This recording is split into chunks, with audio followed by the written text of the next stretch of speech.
રામ રામ દોસ્તો, સવારના ઉઠીને આજે હું નીકળી ગયો હતો વડગામ જવા. વડગામ જતા આવતા મંદિર આવ્યું. મંદિરમાં મેં કર્યા દર્શન.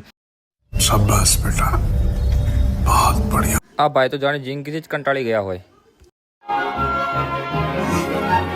આ છે સ્કૂલ જોઈને પછી નાનપણની યાદ આવી ગઈ. શાબાશ બેટા. પછી મળી ગયો મિત્ર તો બહુ અમને જોઈને શરમાઈ ગયો. યાર ના ચાલે યાર, કેમ આવું છે અજય? એટલામાં પછી મફતી ગોતરી તો પછી મળી ગયું ડાલ. जिस राह पे तुम चल रहे हो बेटा, एक दिन बुरी तरह फंसोगे. उस दिन मुझे याद करना, मैं पहुंच जाऊंगा. વડગામ અમે લોકો પહોંચી ગયા. પહોંચીને જોયું તો ત્યારે બહુ ગળદી હતી. પછી અમે લોકો ગયા બટાકા લેવા.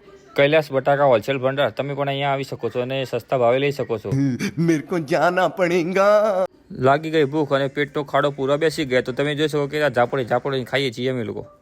ए रहा नहीं जाता, तड़प ही ऐसी है ना. नहीं, તો ગયો છે મારી મમ્મીનો ફોન અને બોલે છે શાકભાજી લઈને. તો અત્યારે શાકભાજી લઈને નીકળી ગયો છું. क्या बात, ये बात है. સામાન લઈને નીકળી ગયા છે ઘરે. તો તમે આવતા બ્લોગ માટે તૈયાર રહેજો. Bye bye.